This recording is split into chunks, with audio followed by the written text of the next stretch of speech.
kita berdoa dulu. Berdoa akan dipimpin oleh ketua kelas yaitu Mas Yusril. Silahkan.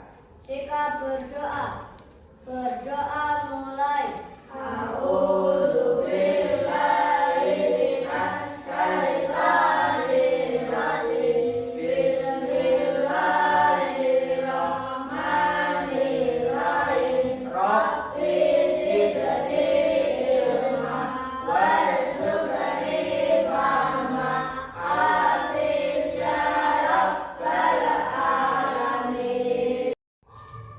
Anak-anak, sebelum pelajarannya dimulai, Pak Guru akan mengabsen kehadiran kalian semua.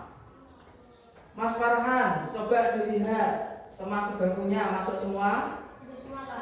Mas Yusril, coba dilihat teman sebangkunya masuk semua. Masuk semua, Pak. Mas Ais, coba dilihat teman sebangkunya apakah masuk semua. Masuk semua, Pak. Berarti kelas 4 masuk semua, dan kelas 4 diberikan kesehatan oleh Allah semua. Allahumma Amin. Agar anak-anak lebih semangat, mari kita tepuk semangat dulu. Tepuk semangat. Semangat. Semangat. Yes. Mana semangatmu? Ini semangatku.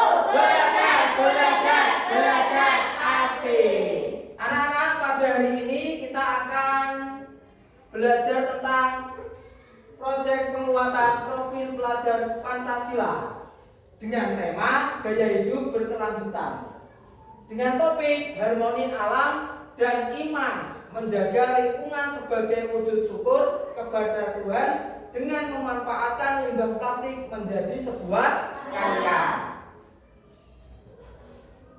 Anak-anak, apa yang kalian ketahui tentang proyek penguatan profil pelajar Pancasila? Tidak tahu, Pak.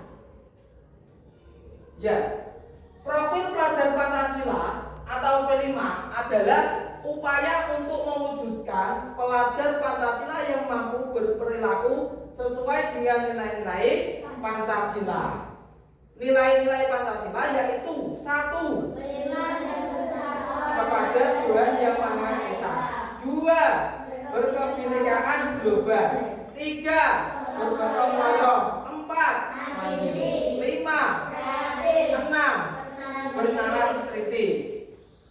Sebelum melanjutkan pembelajaran pada hari ini, mari kita bernyanyi dulu dengan judul Profil Pelajar Pancasila.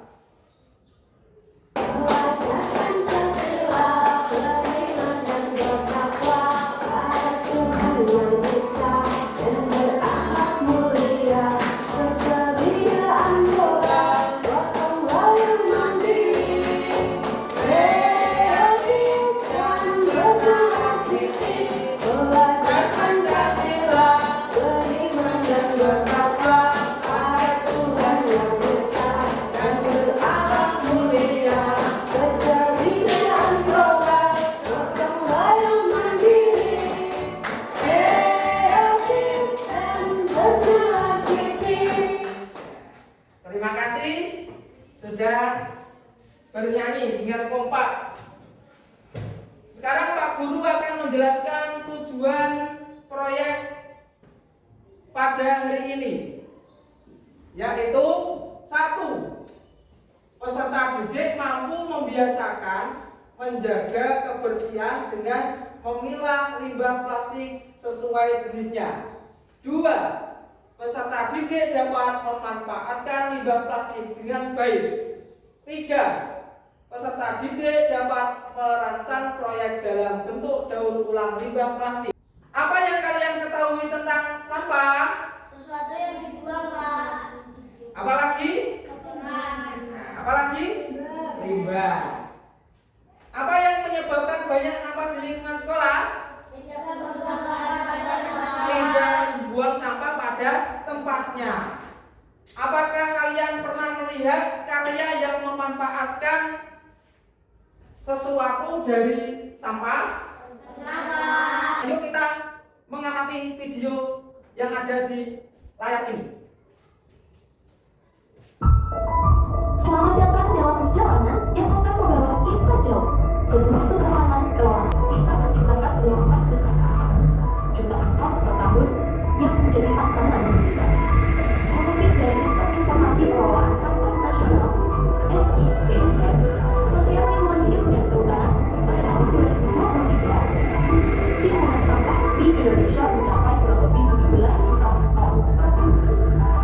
Persentase komposisi terbesar dihasilkan dari sampah sisa makanan sebanyak 44,9%, disusul oleh sampah plastik sebanyak 18,9% dan sampah kertas sebesar 12,1%. Salah satu sumber penghasil sampah terbesar adalah rumah tangga sebesar 38,9% dari total sampah lebih besar dan pasar tradisional sebesar 40,3% dan pusat perniagaan sebesar 17,9%.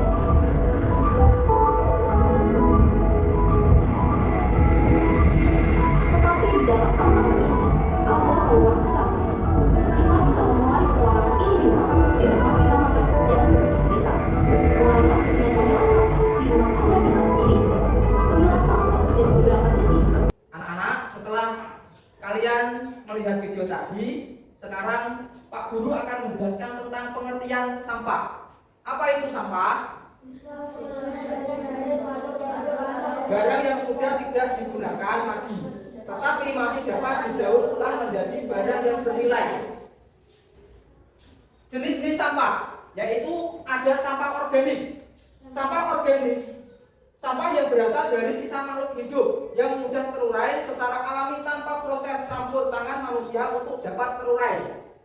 Sampah organik bisa dikatakan sebagai sampah ramah lingkungan. Bahkan, sampah bisa diolah kembali menjadi sesuatu yang bermanfaat bila dikelola dengan tepat.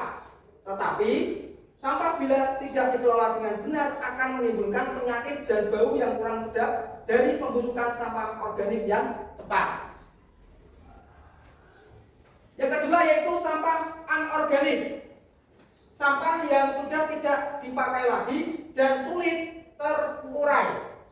Sampah anorganik yang tertimbun di tanah dapat menyebabkan pencemaran tanah karena sampah anorganik tergolong zat yang sulit terurai dan sampah itu akan tertimbun tanah dalam waktu lama. Ini menyebabkan rusaknya lapisan tanah.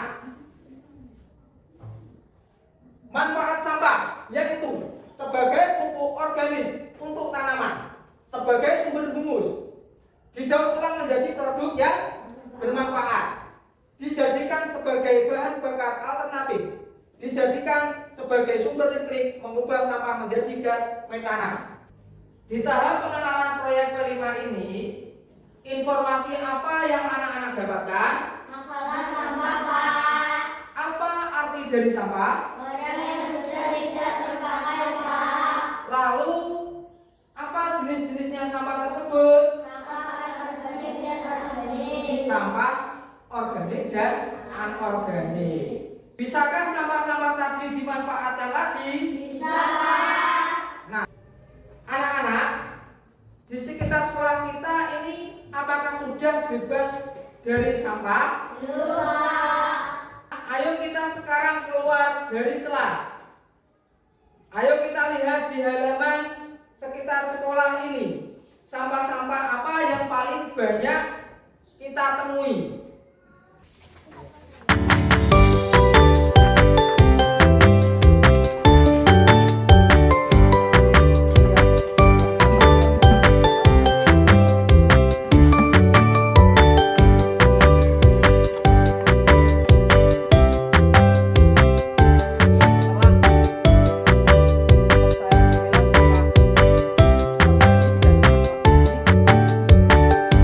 Yang paling banyak adalah sampah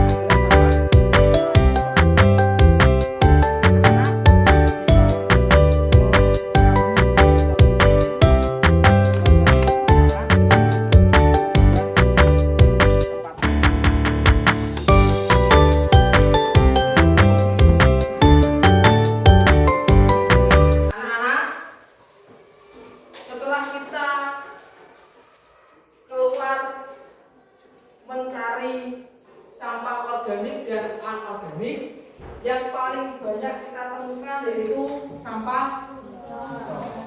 Nanti anak-anak membuat tempat pensil dari botol tersebut.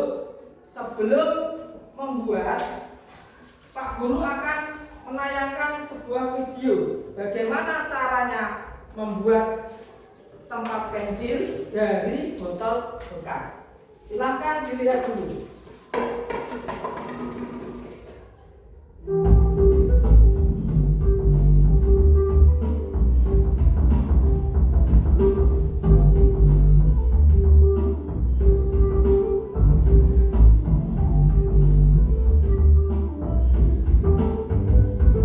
Anak-anak, setelah kalian melihat video tadi, tolong alat-alatnya yang di rumah silakan dikeluarkan.